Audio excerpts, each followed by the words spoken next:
محمد وآل محمد صلوات. اللهم صل على محمد وآل محمد وعجل فرجه. أعوذ بالله من الشيطان الرجيم. بسم الله الرحمن الرحيم.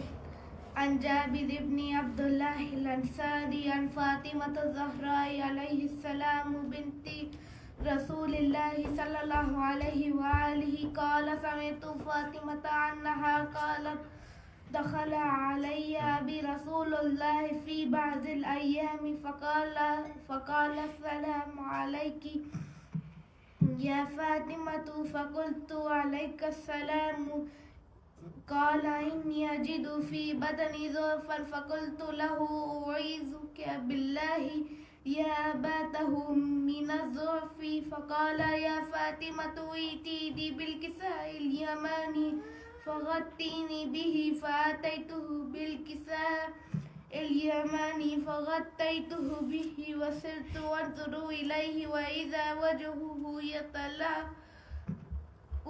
كأنه البدر في ليلة تمامه وكماله. اللهم صل على محمد وآل محمد.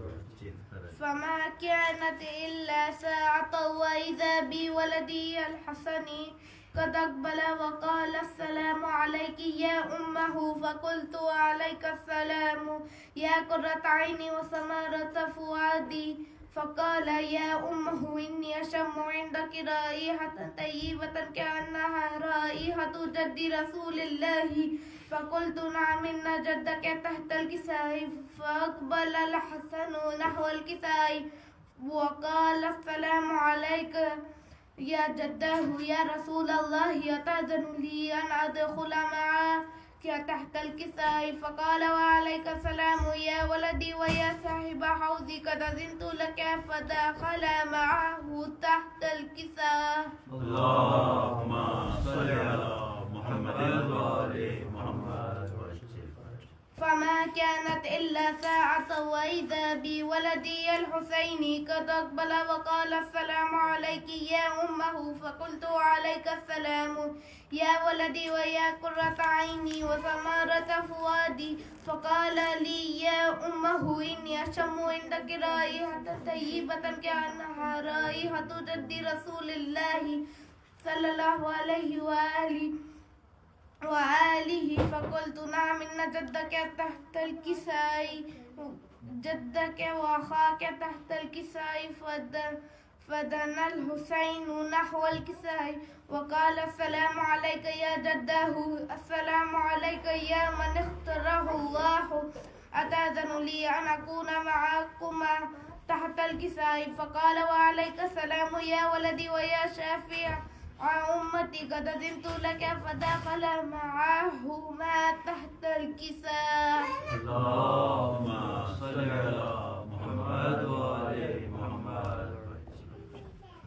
فأقبل عند ذلك أبو الحسن علي بن أبي طالب وقال السلام عليك يا بنت رسول الله فقلت وعليك السلام يا أبا الحسن ويا أمير المؤمنين فقال يا فاطمة إني أشم عندك رائحة طيبة كأنها رائحة أخي وابني أمير رسول الله فقلت نعم ها هو مع ولديك تحت الكساء فأقبل علي نحو الكساء وقال السلام عليك يا رسول الله أتأذن لي أن أكون معكم تحت الكساء قال له وعليك السلام يا أخي ويا وصي وخليفتي وصاحب لي قد أذنت لك فدخل علي تحت الكساء. اللهم صل على محمد وآل محمد. ثم أتيت نحو الكساء وقلت السلام عليك يا أبته يا رسول الله أتأذن لي أن أكون معكم معكم تحت الكساء. قال وعليك السلام يا بنتي ويا بضعتي، قد أذنت لك فدخلت تحت الكساء. فلما اكتملنا جميعا تحت الكساء أخذ أبي رسول الله بطرفي الكساء وأومأ بيده اليمنى إلى السماء وقال اللهم إن هؤلاء أهل بيتي وخاصتي وحامتي، لحمهم لحمي ودمهم دمي، يعلموني ما يعلمهم ويحزنوني ما يحزنهم. أنا حرب لمن حاربهم وسلم لمن سلامهم وعدو لمن عاداهم ومحب لمن أحبهم. إنهم مني وأنا منهم. فاجعل صلواتك وبركاتك ورحمتك وغفرانك ورضوانك علي وعليهم، وأذهب عنهم الرجس وطهرهم تطهيرا. اللهم صل على محمد وآل محمد. فقال الله عز وجل يا ملائكتي ويا سكان سماواتي إني ما خلقت السماء مبنية ولا أرضا مدهية ولا قمرا منيرا ولا شمسا مضيئة ولا فلكا يدور ولا بحرا يجري ولا فلكا يسري إلا في محبة هؤلاء الخمسة الذين هم تحت الكساء. فقال الأمين جبرائيل يا ربي ومن تحت الكساء؟ فقال عز وجل هم أهل بيت النبوة ومعدن الرسالة، هم فاطمة وأبوها وبعلها وبنوها. اللهم صل على محمد وآل محمد. فقال جبرائيل يا ربي أتأذن لي أن أهبط إلى الأرض لأكون معهم سادسا؟ فقال الله نعم قد أذنت لك. فهبط الأمين جبرائيل وقال السلام عليك يا رسول الله.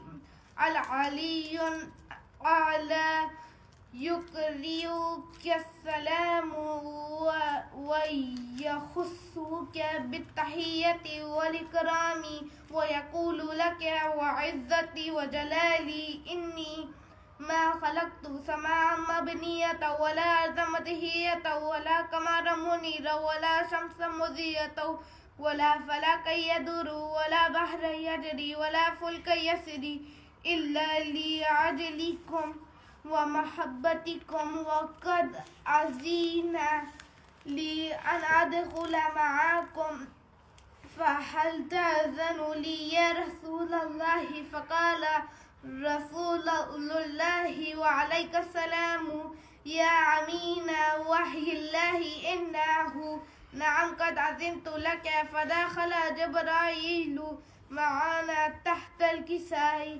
فقال لي أبي إن الله قد أوحى إليكم يقول إنما يريد الله ليذهب عنكم الرجس أهل البيت ويطهركم تطهيرا.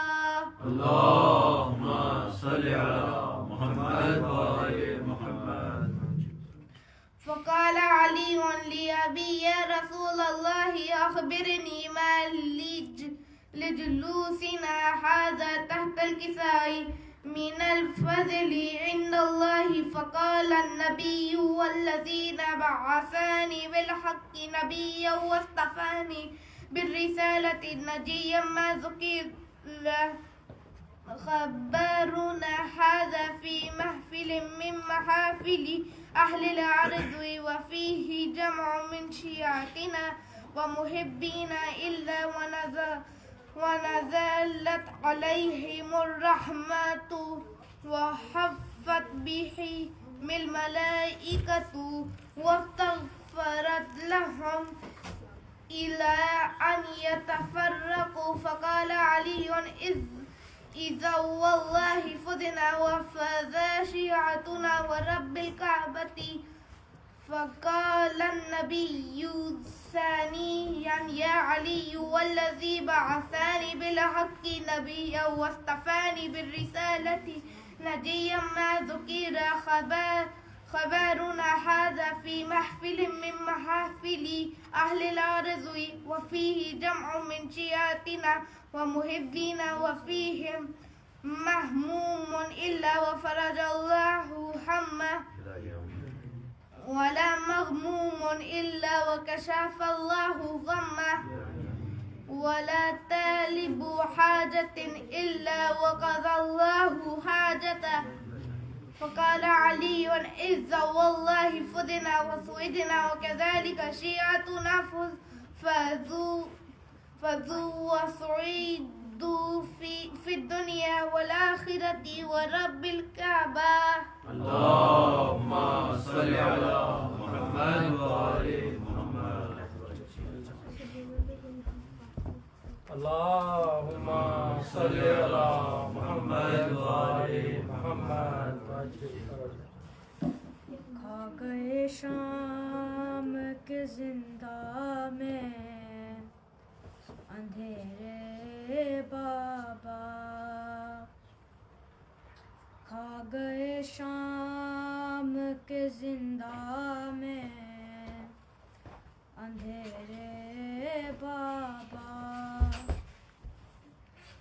किसको कहते है यतीमी ये, सुना था मैंने आपके बाद ये एहसास हुआ है बाबा।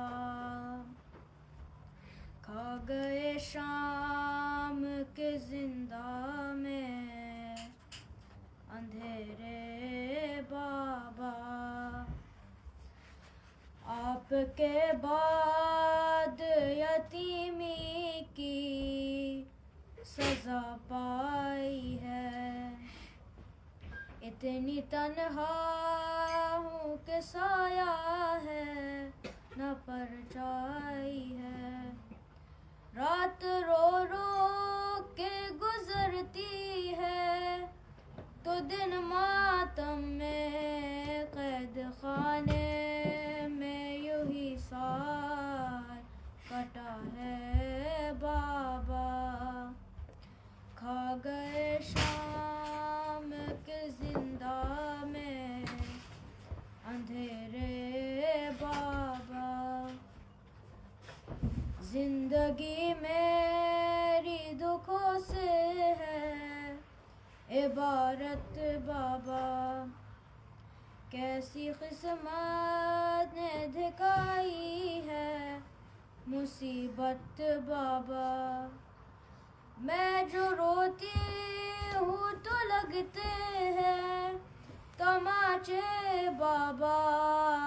आपकी याद में रोना भी सजा है बाबा। खा गए शाम के जिंदा में अंधेरे बाबा। अश्क आँखों से निकलते हैं लहू कानों से। अब दरिंदों से नहीं खौफ है इंसानों से। एक मजबूर यतीमा पर सितम ढाते हैं। मेरी तकदीर में दुर्रों की जफा है बाबा।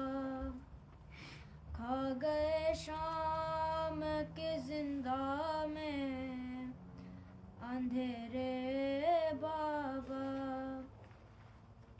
कितना अरमान थे कि जिंदा से मैं घर जाऊंगी। ऐसा लगता है यही रो रो के मर जाऊंगी।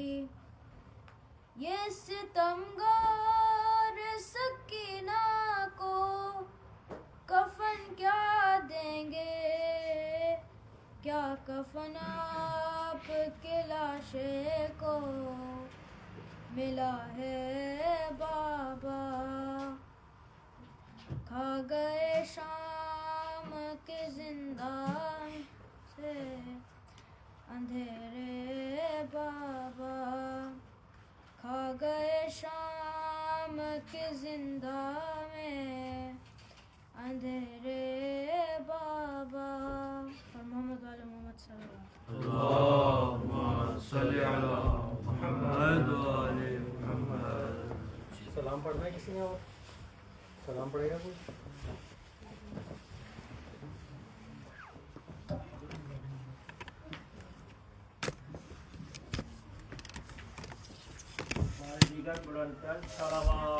अल्लाहुम्मा सल्ली अला मुहम्मद व आले Muhammad.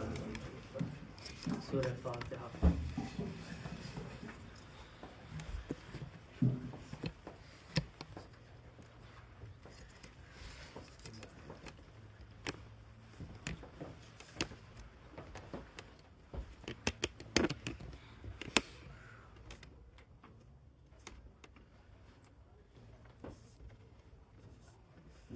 أعوذ بالله من الشيطان الرجيم. بسم الله الرحمن الرحيم. رب اشرح لي صدري ويسر لي أمري واحلل عقدة من لساني يفقه قولي.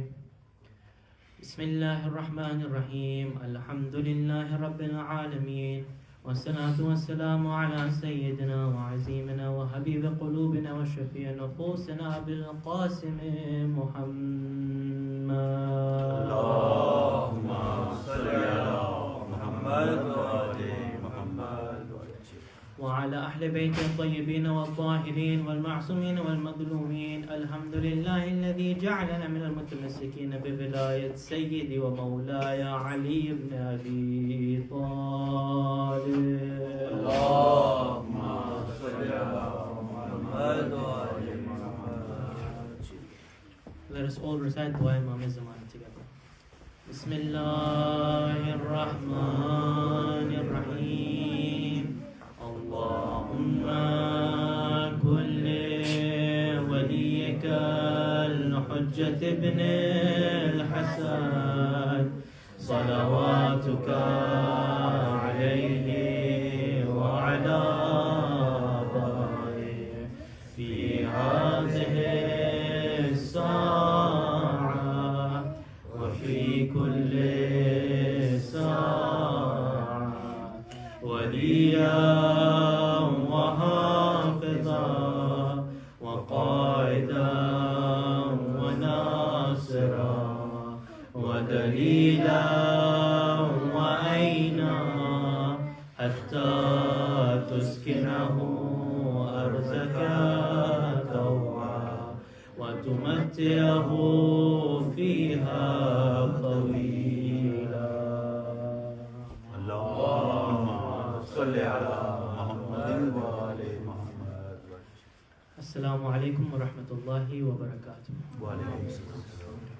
Praises be to Allah subhanahu wa ta'ala, who has given us yet another opportunity to come to the Farsh to the Farsh of Imam Hussein alayhi salam, to learn once again from his teachings. The past couple of days we have been discussing Prophet Adam and his stories from the Quran, when he was first created, and then when Shaitan was given the order to prostrate towards Prophet Adam and he refused. And then we talked about Prophet Adam coming down onto this earth and how difficult that was for him.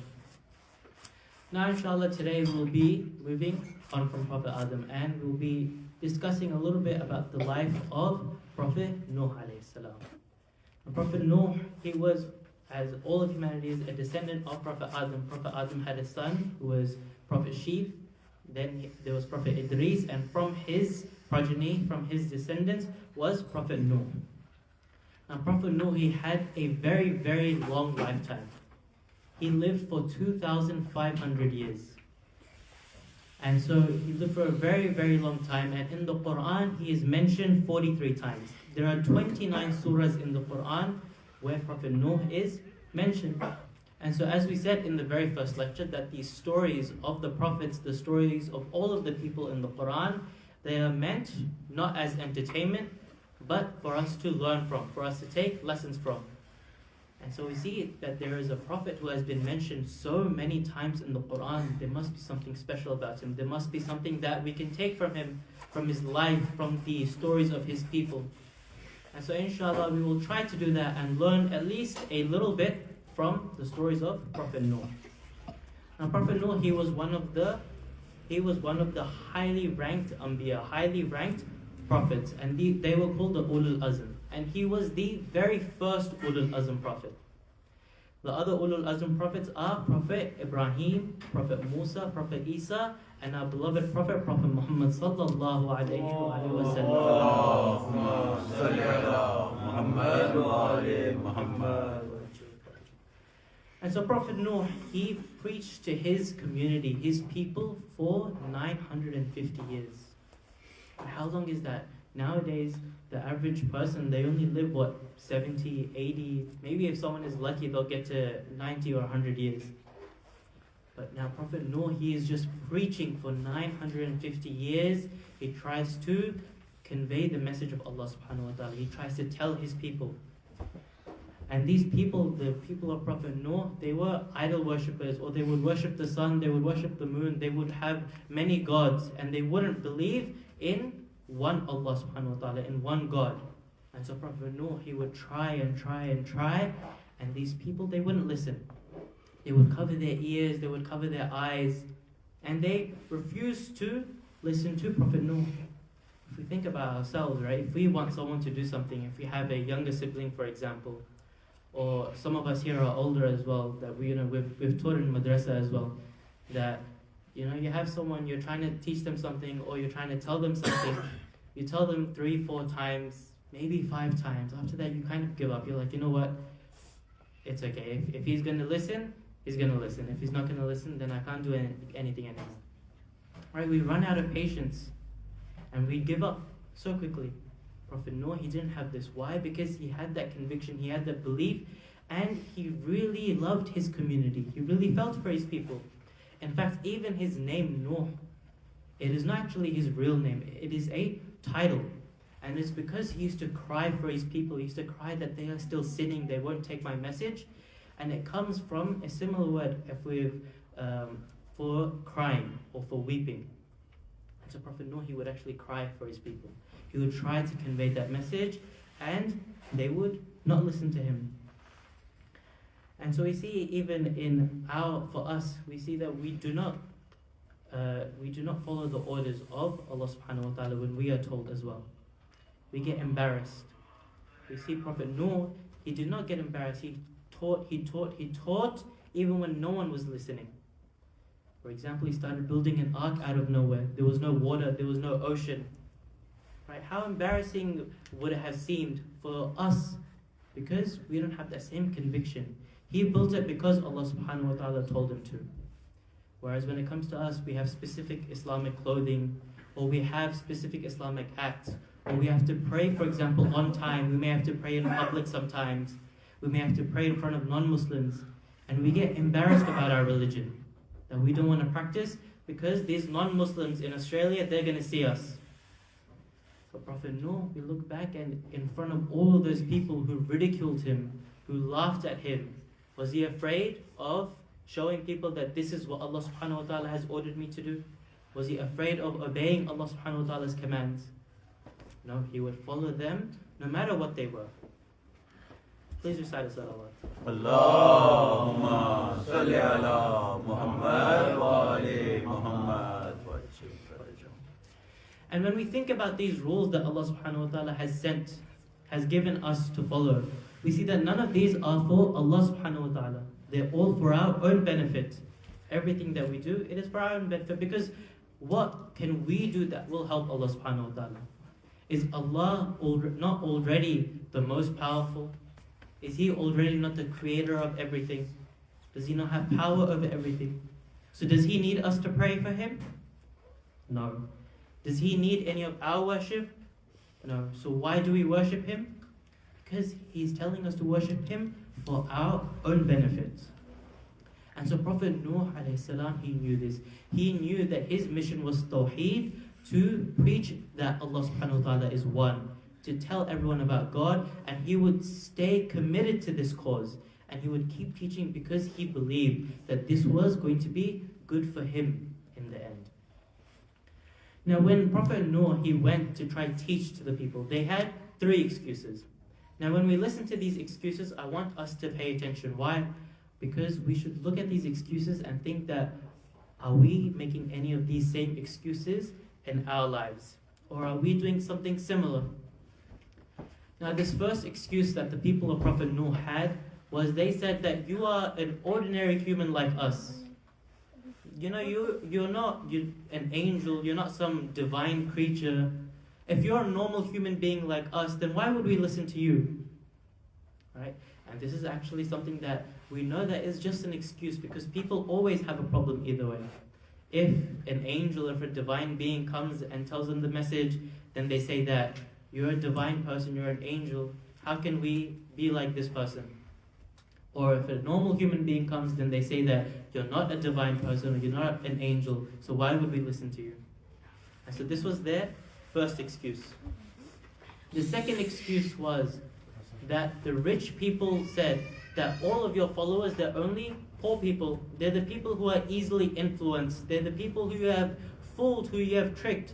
And we're rich people, we don't want to be associated with them. And we see that even in today's world, that's what happens a lot of the time, that people who are rich, who are really well off, sometimes they become arrogant.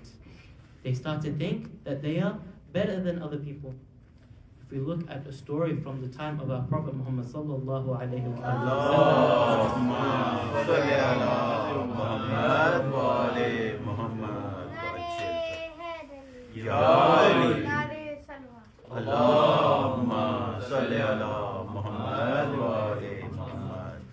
Hazrat Bilal, who I'm sure most of us have heard of, who used to do the adhan for all of the Muslims in Mecca.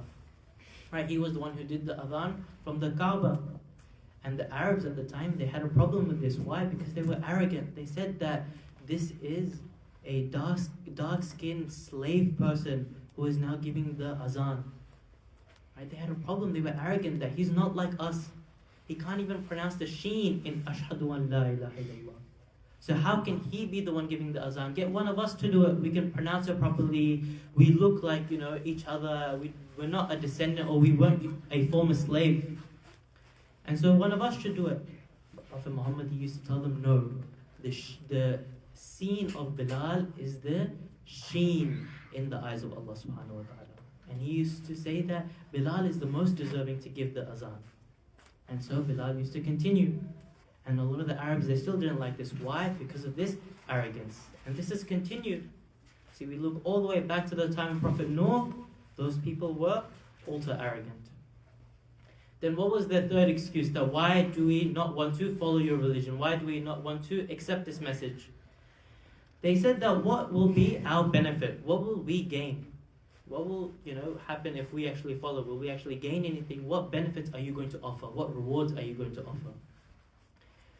And so again, this is something that we have to look into ourselves, that are we only following because we actually are true followers of Allah subhanahu wa ta'ala and we worship Him, or are we only doing it when we need something?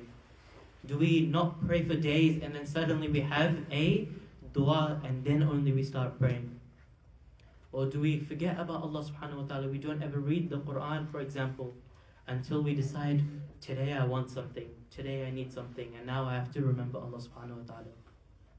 If we look at how Imam Ali described the worshippers, what does he say? He says that there are those who worship because they are fearful of the hellfire.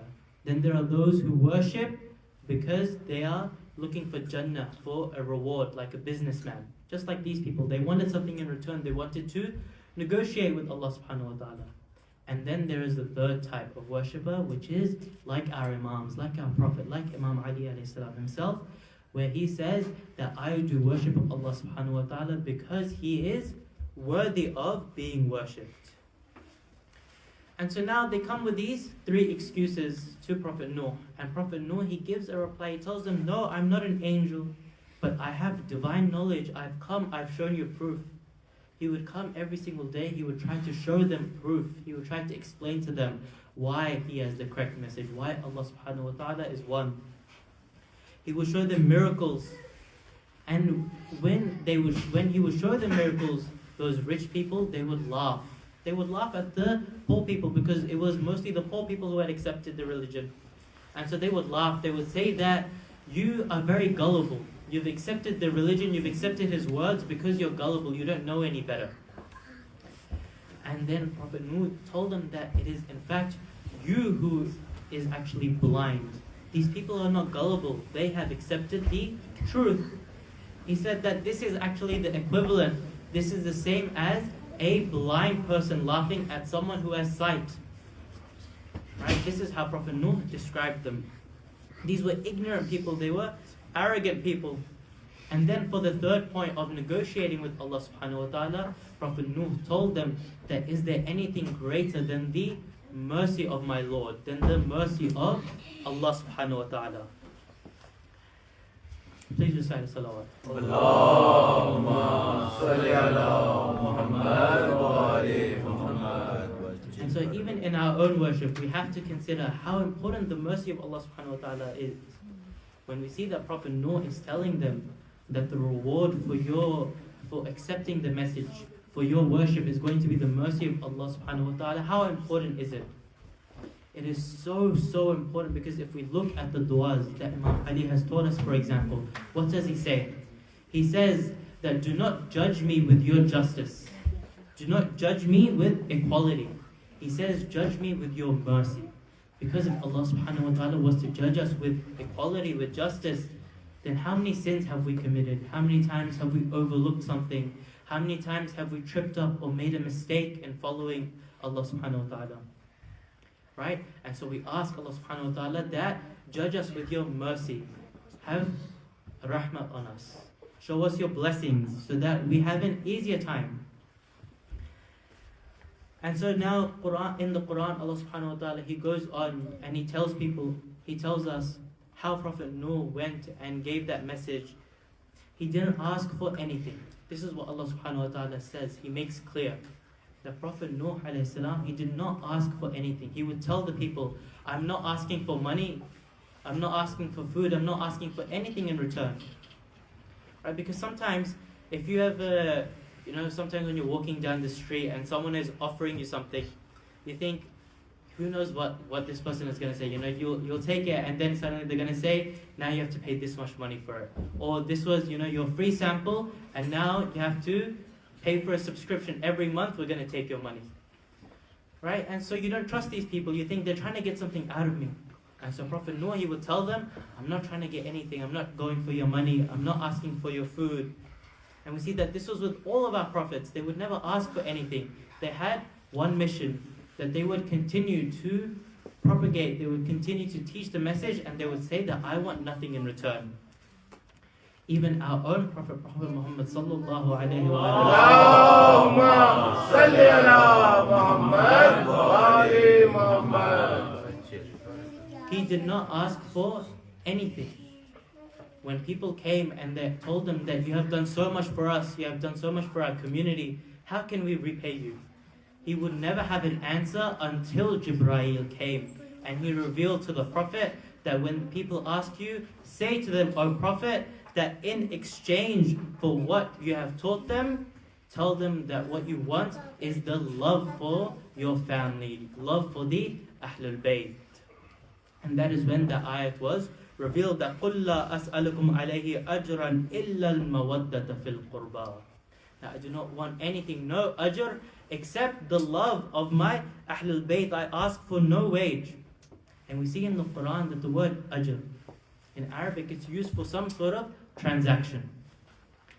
And so when there is a transaction and Allah subhanahu wa ta'ala is telling the Prophet that tell everyone that this is now a transaction, that the Prophet has taught us all of these things, what do we do in return? We love the Ahl-e-Bait. That's how important it is. We cannot skip this message. Right? Not all Muslims believe this. They do not identify the importance. They do not recognize the importance of loving the Ahl-e-Bait. Why are we here on this farsh on this floor every Muharram, every single year. How long has it been since Karbala happened? Do we still remember Karbala? Yes. We still come to Majlis? Yes. We still read Noha? Yes. We still listen to the Masayib of Imam Hussein? Yeah, we still come on Ashura. Why? For the love of Ahl-e-Bait. Right? And so if we do not do this, if we do not actually love the Ahl-e-Bait, we're cheating Allah subhanahu wa ta'ala. We're cheating the religion of Islam because we're not fulfilling our side of the transaction. And we go back, we think that Allah subhanahu wa ta'ala, He has only given what is best for us. Right? We said this earlier, that all of our acts of worship, all of our good deeds, everything that Allah subhanahu wa ta'ala, He has ordered us to do, they are for our own good. And so when Allah subhanahu wa ta'ala, He tells us that identify and recognize and praise and remember the Ahl-e-Bait, these are all things that are good for us. Please recite salawat. Allahumma salli ala Muhammad wa ali Muhammad. And so now Prophet Noor, he is preaching 950 years, he tries. The people, they continue to ignore. They cover their eyes, they cover their ears. Why? Because they know that this is the truth. If they thought that this was some sort of lie, they would say that, they would argue, this is the reason, these are our gods, you're bringing something that is false. But they knew there was something in their nafs. They knew that if they started to listen, that they would be swayed, that they would start listening and they would accept the message. And so not only would they cover their own ears and their own eyes, what they started to do was they would start to tell their children as well. Because Prophet Noor, he lived a very long time.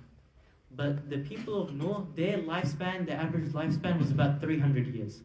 And so in the 950 years that he's preaching, there were different generations. He saw different generations come and not accept. And so they would come with their children, they would point out Prophet Noor, they would say, look at this man, whatever he is teaching, whatever he is speaking, you do not listen to him. So that is how difficult it was for Prophet Noor to try and teach the message of Islam, the message of Allah subhanahu wa ta'ala. And so after a while, they started to get restless. The followers of Prophet Noor, they started to get restless. That, these people, not only are they abusing, they're hurting Prophet Noor, they're also hurting the followers of Prophet Noor. And eventually, these people, they said that, you know what, you keep telling us that your God, He is going to send us a punishment if we don't accept. That we will be punished, there will be an azab. So do it, send it on us. This is how confident they were. They did not want to believe Prophet Noor. And so Prophet Noor, he finally turns to Allah subhanahu wa ta'ala. And he says that bring the punishment onto these people. And now when he asks for a punishment, Allah subhanahu wa ta'ala, He tells them that just wait a little bit. What I want you to do is take the seed of a palm tree. Then plant that palm tree and let it grow. Once the tree has fully grown, then get the fruits from it, get the dates from it, take them, eat from them, give them to your family, give them to your companions, and then after that I will send the punishment. Now this is a really long time. These trees, they don't grow overnight. It takes 10 years for them to grow and then have fruit, and then for the people to get that fruit and then eat it. 10 years now they're going to have to wait. But they do it, they wait. The followers of Prophet Noor, they wait. Prophet Noor, he waits. What happens after 10 years? The fruit grows on the tree, they take the dates, they eat the dates, now they're waiting. Okay, is the punishment going to come? Are the cruel people, are the people who hurt Prophet Noor, are the people who are hurting the followers of Prophet Noor, are they going to be punished? What happens after these 10 years? Nothing. There is no punishment. And so the people, they turn, they ask Prophet Noor, your Lord, He has told us, and then you told us that there will be a punishment. There's no punishment. What's happened? And so Prophet Noor, he asks Allah subhanahu wa ta'ala, and what has happened? We were promised a punishment. It's been 10 years. We did as you have asked. Nothing has happened. Allah subhanahu wa ta'ala says, I want you to do it again. From the tree that grew and the fruit that you took, take a seed from that fruit, plant it, and do it again. Wait for it to grow, yield the fruit, wait for the fruit to come, yield the fruits, take from it, eat from it, and then I will send the punishment. Now after this has happened, the people of Prophet Nuh, they split into 3 groups. The first group, they said, Nuh, you are a liar. We don't believe you. That's it. We don't accept you. We don't accept your God. That's it. We're leaving. We're going to join the other people. And so they did that. They left. Then there was a second group of people. These people, they were hypocritical. They didn't say anything out loud, but just to themselves, they thought, okay, if the azab comes, we'll say that we're with Nuh. But if it doesn't come, then we'll say we're with the other people, so that they don't hurt us. Then there was a third group of people, and these people, they said that, you know what, this must be a special message, or there must be a special reasoning behind this, and we will stay with Prophet Nuh, and we will stay with his God, we will stay with Allah subhanahu wa ta'ala, and we will wait, we will be patient. Now they do this again, the tree grows, the fruit grows on that tree, they get the fruit, now it's been 20 years. Now again they're waiting for punishment. And again there is no punishment again. Right? And now this is a hadith, this is mentioned in the hadith from Imam Jafar as-Sadiq. Allahumma salli ala Muhammad wa ali Muhammad. That this happened, this incident happened 7 times. So 7 times the tree grows, they take the fruit, they eat the fruit, and then Allah subhanahu wa ta'ala says, not yet, do it again. 7 times, so now 10 years, 70 years have passed for the people of Prophet Nuh asking that send the punishment, we're waiting, we're waiting, we're waiting. Right, and how similar is that to our situation now? Can we see our Imam who is in Ghaibat? He's not in front of our eyes. And so sometimes it can be difficult that when is the Imam going to come? When is he going to reappear before our eyes? It becomes difficult for us, right? We get impatient. Sometimes it is easy that we fall and we make mistakes, right? But we have to be patient. Just like the people of Prophet Nuh, they don't know that is it going to be the 5th time, the 6th time, the 7th time. We don't know when the punishment will come, but we will have to stay with Prophet Nuh. Because remember when I told you about those 3 groups?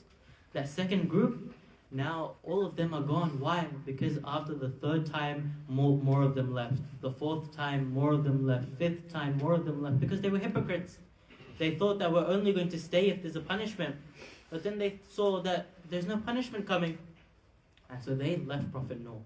At the end of these 70 years, right, there was only a very small group of followers left for Prophet Nuh.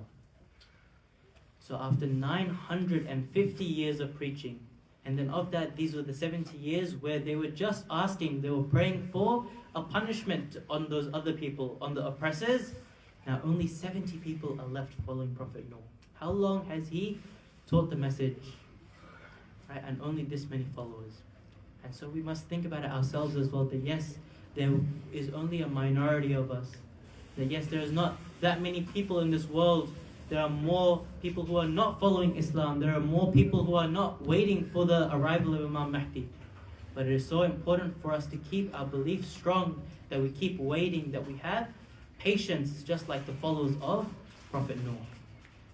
And in these 950 years, just to gain an odd 70 followers, the hardships that Prophet Nuh he had to go through. People used to throw rocks at him. They used to throw dirt at him. They used to physically oppress him. And he would go through all of that.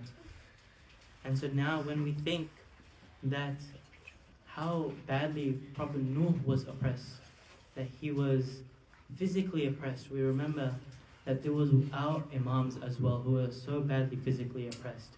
And we remember in these nights our 4th Imam, with all of the companions of Imam Hussein who had passed away on Ashura.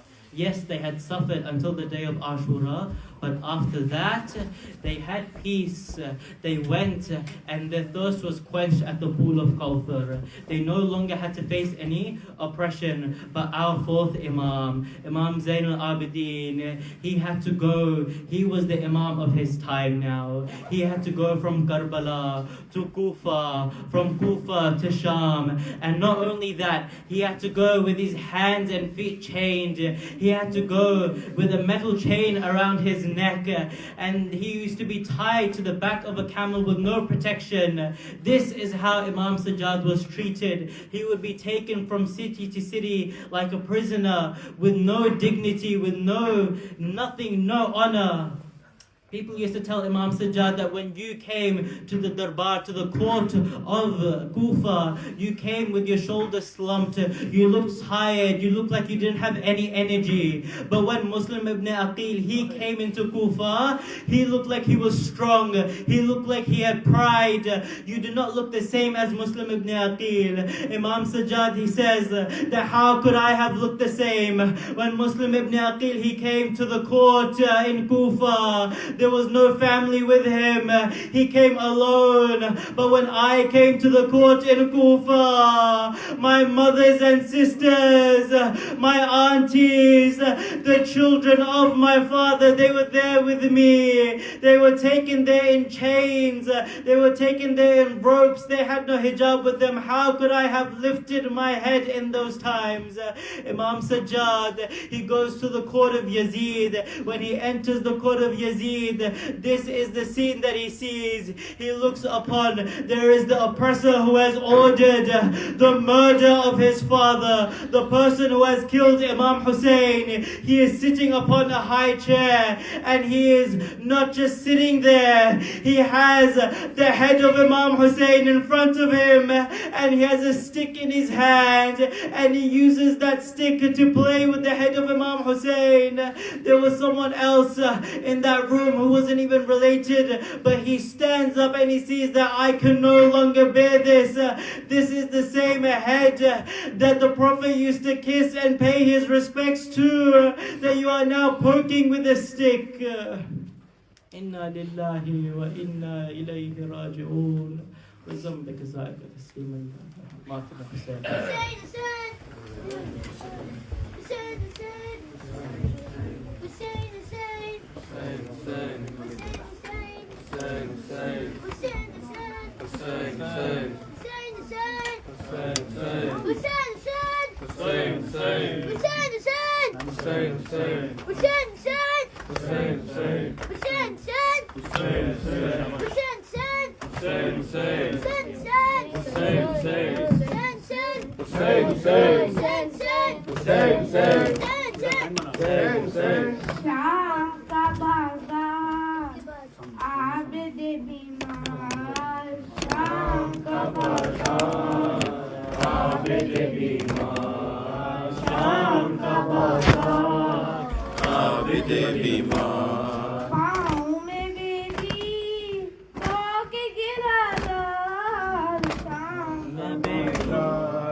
मैं सदा देती रही तू नाया गाजी जब रिदा sir से छिनी मैं सदा देती रही तू नाया गाजी रिदा सर से छिनी मैं सदा देती रही तू नाया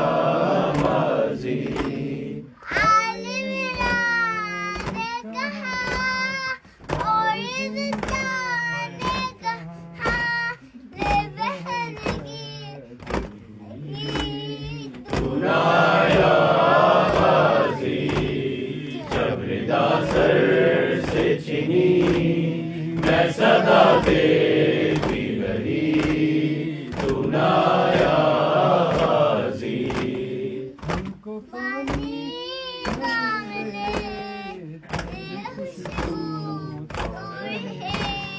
तेरे बाजू ना सकते चाहे ये मगर हो ना सका तेरे बाजू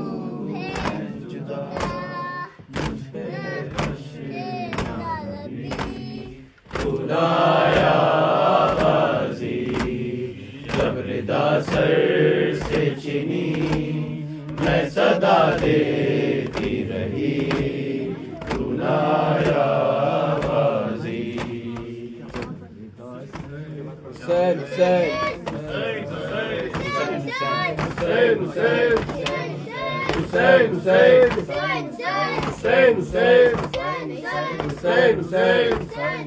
Hussein ये मेरी दुआ है ये मेरी दुआ है ये मेरी दुआ है ये मेरी दुआ है ये मेरी दुआ है ये मेरी दुआ मेरी दुआ मेरी दुआ है ये मेरी दुआ मेरी दुआ मेरी दुआ है ज़िंदगी कहा बात में सरवर रुकेगा ये मेरी दुआ मेरी दुआ मेरी दुआ है ज़रा ने कहा बात में सरवर रुकेगा ज़रा ने कहा again मेरी दुआ मेरी दुआ मेरी no not that part it's two times Okay, we already done that. Can you recite the next one? okay ये ज़रा ने कहा बात में सरवर रुकेगा इस्लाम सदा जिंदा पाता रहेगा ये मेरी दुआ मेरी दुआ मेरी दुआ है ज़रा ने कहा बात में सरवर रुकेगा मेरी दुआ मेरी दुआ मेरी दुआ है एक प्यास सदा जो देख किया है तब जाके गई थी पोयम्बर का बच्चा है ये और किसी ने नहीं ज़रा ने कहा है पैगाम हुसैन इब्न अली जिंदा रहेगा पैगाम हुसैन इब्न अली जिंदा रहेगा इस्लाम सदा जिंदा पांदा रहेगा ये मेरी दुआ मेरी दुआ मेरी दुआ है ज़मान ने कहा मातम सरवर न रुकेगा ये मेरी दुआ मेरी दुआ मेरी दुआ है हम बात में शफी की अब पहले अज़ा है हम पल पे पैगंबर का धड़कने की सदा है हम बादर शफी की मखसूस हुआ है हाथों में सदा परचम अब्बास रहेगा हाथों में सदा परचम अब्बास रहेगा इस्लाम सदा जिंदा पांदा रहेगा ये मेरी दुआ मेरी दुआ मेरी दुआ है ज़हरा ने कहा मातम सरवर न रुकेगा ये मेरी दुआ मेरी दुआ मेरी दुआ है उल्फत शफी मेरी माँ की अमानत घुट्टी में पिलाई मोहब्बत है ताज़ी हरारत मेरी मखसूस बात है हर दौर में सिक्का कभी सर बढ़कर चलेगा हर दौर में सिक्का कभी सर बढ़कर चलेगा इस्लाम सदा जिंदा उपलब्ध रहेगा ये मेरी दुआ मेरी दुआ मेरी दुआ है ज़हरा ने कहा मातम सरवर न रुकेगा ये मेरी दुआ मेरी दुआ मेरी दुआ है मुश्किल की नबी बस शब्बीर में आओ और पग के चलो फिक्र मुकद्दर को बनाओ मजलूम के बाद सब में जरा अश्क बहाओ गाजी का अलग धूप में साया तो मिलेगा गाजी का अलग धूप में साया तो मिलेगा इस्लाम ज़दा जिंदा परंदा रहेगा ये मेरी दुआ मेरी दुआ मेरी दुआ है ज़हरा ने कहा मातम सरवर न रुकेगा ये मेरी दुआ मेरी दुआ मेरी दुआ है ये मेरी दुआ मेरी दुआ मेरी दुआ है ये मेरी दुआ मेरी It's दुआ done. मेरी It's done. दुआ है Inshallah, Jazakallah. MashaAllah, MashaAllah. Fine.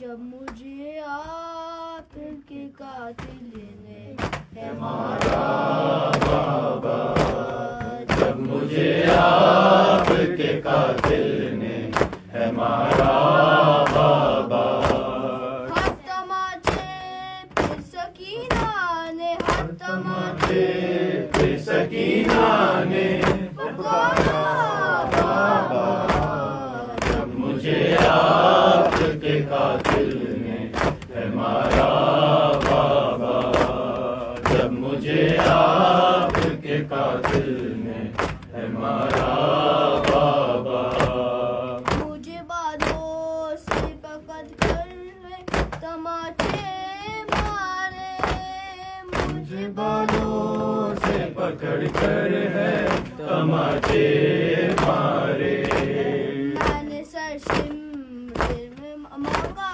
जो तुम्हारा बाबा जब मुझे आपके कातिल ने है मारा बाबा जब मुझे आपके कातिल ने है मारा बाबा आपके सीने पे आदम सोने वाले आपके सीने पे आदम से सोने वाली सो के अब पाक करती है गुजारा बाबा जब मुझे आपके कातिल ने है मारा बाबा जब मुझे आपके कातिल ने है मारा बाबा वो जो दुर्रा अपने तोहफा में मुझे बख्शा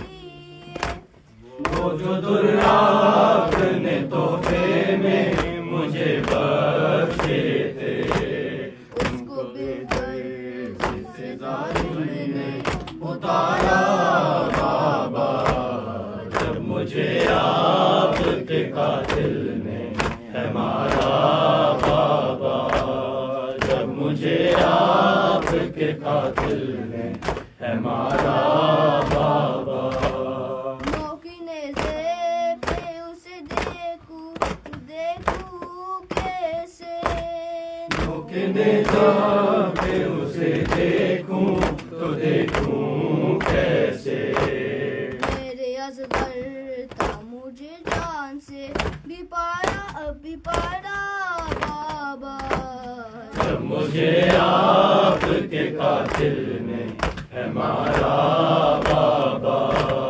जब मुझे आपके कातिल ने है मारा बाबा जब मुझे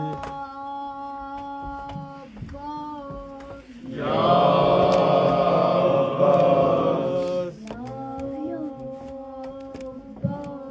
या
Assalamu alaikum